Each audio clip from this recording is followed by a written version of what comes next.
legs that connect pentagons on the way. And the way to show it is very intuitive. It is contained in this paper. So you just select, originally you divide your system into two regions, A and B.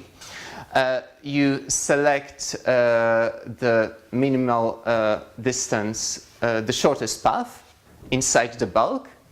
And now, from the fact that P and Q are isometries, and they are because they are just composition of isometries, so they have to be isometries as well. And then, from this fact, you have the scaling. So originally P, it acts from the system on I qubits, and this is the result, the same Q. And at the end, the state on the boundary, composed by subsystems A and B, it can be written in this way, where these guys are just encoded versions of states I. And in general, when you trace out subsystem B, you have this form of the state, and you just have an upper bound. But in the case that this maps, they are in fact isometries, then it implies the inner product is preserved and these guys are orthogonal, so we have proportionality between entropy on the edge and the length of the path inside the bulk. So this is why people were interested in using this as a toy model for ADS CFT isomorphism. But still, there are so many of absolutely maximally entangled states that can be used in this model. And there's a question if there exists a simple way to describe how this quantum information flows inside this network. In a case that these absolutely maximally entangled states that are used as bricks of this network, they are stabilizer states, then they automatically generate stabilizer error correction codes. And then it implies that this is just concatenation of these logical operators and stabilizers into themselves. And in the second part, I would like to show you how every absolutely maximally entangled state generates these codes and how these operators look like and how they spread in the network. So I assume that I have absolutely maximally entangled state, which is a stabilizer state, which seems like a safe assumption, because in the literature I was not able to find a state that is AME and is not a stabilizer state, except from the states that are defined on the minimal number of terms in the superposition, and even them you can change their phase and they can be driven to a stabilizer form.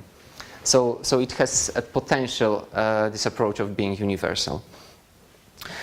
So this just a brief recap of stabilizer formalism. The state is a stabilizer state if there exists a subgroup of a Pauli group. And these operators, for these operators, this state is an eigenstate with eigenvalue 1. And how it works for error correction, if you have some operator that anti-commutes with the group of stabilizers, then it's then measuring the stabilizers that anti-commute with it. By measuring, you can detect the presence of the error. And if you have some operator that commute with all stabilizers, then it's either a stabilizer because it's an abelian group, or it's a logical operator that acts on this logical subspace of the code. Maybe this picture will be more familiar. This is the Kitaev code. So in this case, every dot we have a qubit, and this stabilizer group is generated by operators that act on plaquettes. You have 4 Z's on every plaquette, and stars of X operators. They all commute with each other, and you can see that operators that are composed of X strings and that connect these two boundaries They commute with all possible stabilizers, but they cannot be formed out of them. So this is this example for quantum error correction code. And the last thing that we need to connect absolutely maximally entangled states with codes is to see how the list of stabilizers changes when I apply some operation on the code, on the state. So if I start with some state and I apply some unitary to it, then from this it's visible that the new stabilizers will be just rotated original stabilizers. And still there is a question what happens when I measure some operator on a state.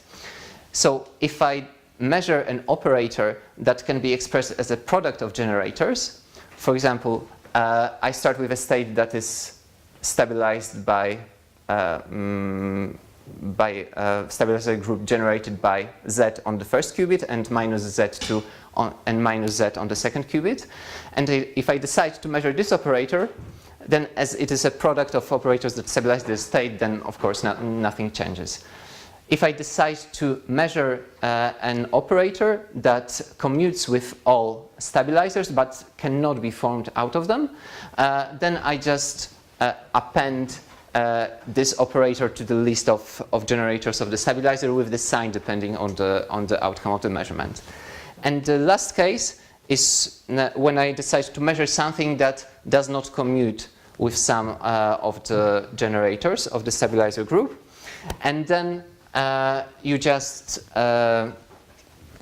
cancel, delay, remove this anti-commuting generator from the list, and you multiply all remaining generators by the one that was removed. In this way, you make all the remaining generators commute with the one that you just introduced to the list.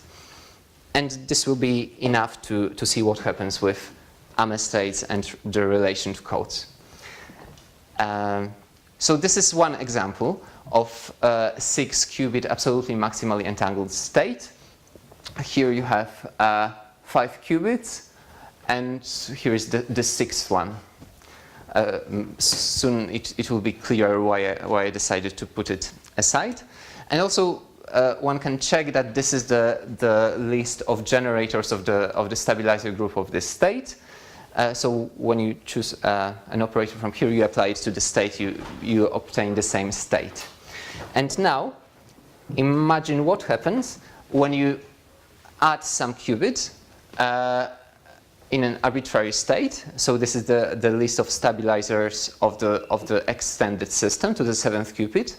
And then you measure x on the 6th qubit and x on the 7th qubit simultaneously. So according to the rules that we are talking about, this operator S6 will not be commuting with the measurement. So then it will be deleted from the list of stabilizers, and on this place we will have the measurement operator. And the same thing happens when I decide to measure ZZ on 6th and 7th qubit. This one was deleted now. And now from this structure, it happens so that if we now truncate these two 6th and 7th qubits, because they are maximally entangled, so they are not correlated with the rest of the system, these operators that are here, they are the stabilizers of the state that is encoded by the code from 1 qubit to 5 qubits, and that is generated by the absolutely maximally entangled state. And these operators, truncated again, they are logical operators of this code. What I mean here, and how it can be verified, is to separate the initial state, initial AME state, to this part, all logical and one logical, and then all stabilizers acting on arbitrary linear combination of these two, they just give the same. And if we act by logical operators on these words, we obtain something that is defining the type of this logical operator. And it seems that this procedure is quite general. You can see that if you define to measure more, to project more qubits into maximally entangled states, then you define code from 2 to 4 qubits and code from 3 to 3 qubits. And these are just forms of their logical operators.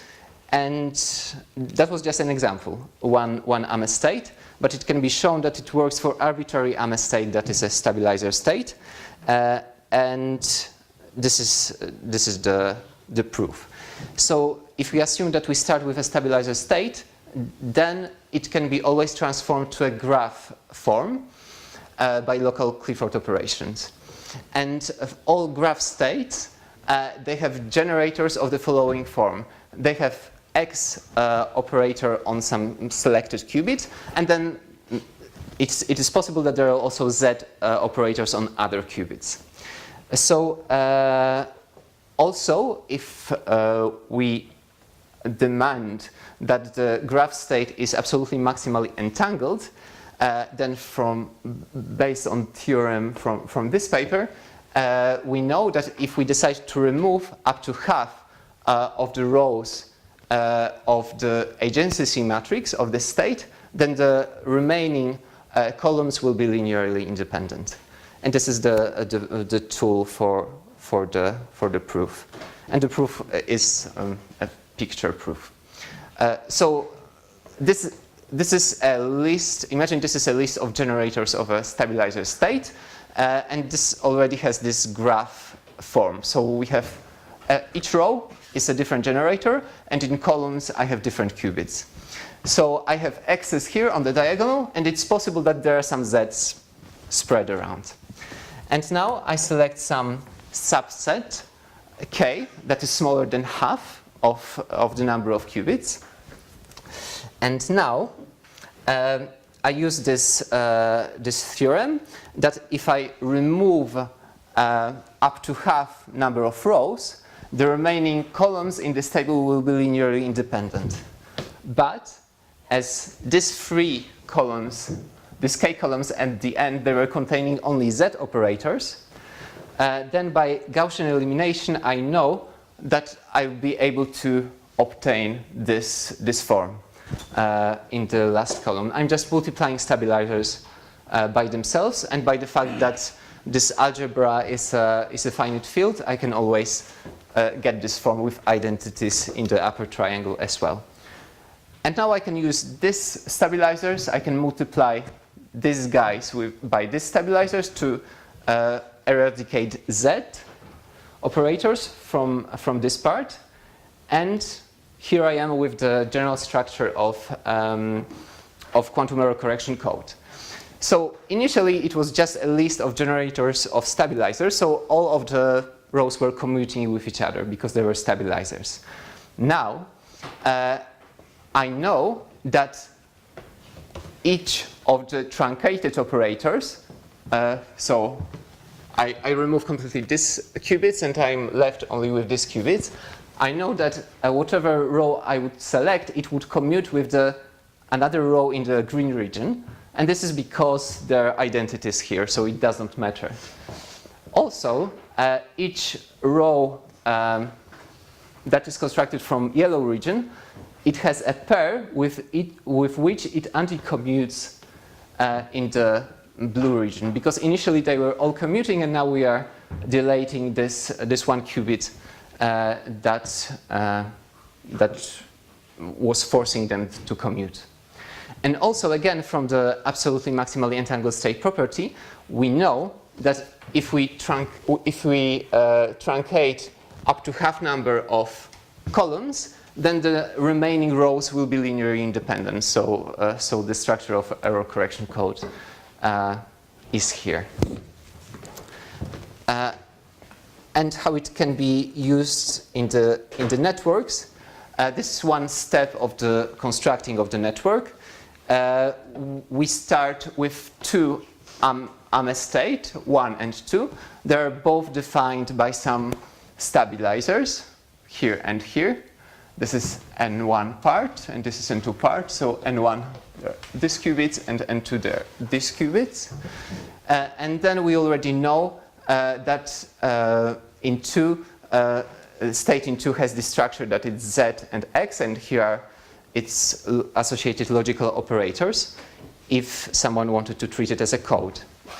And if we decide to perform the measurement, we collapse this leg, and basically it corresponds to the fact that whenever we were having Z operator here on this qubit, it will be encoded as the logical Z on the remaining legs of 2. And of course, one can use these operators to remove these pairs of Z's and X's here, and we can truncate these 2 qubits, and we are just left with the state that is described on all open legs, and we know its stabilizer structure. We know all of yes, and exactly this can be used to easily see how quantum operators spread in such a network. So if you, for example, if you start from this slot, this open leg, and you want to encode some local operator X, let's say, then it is equivalent just to encoding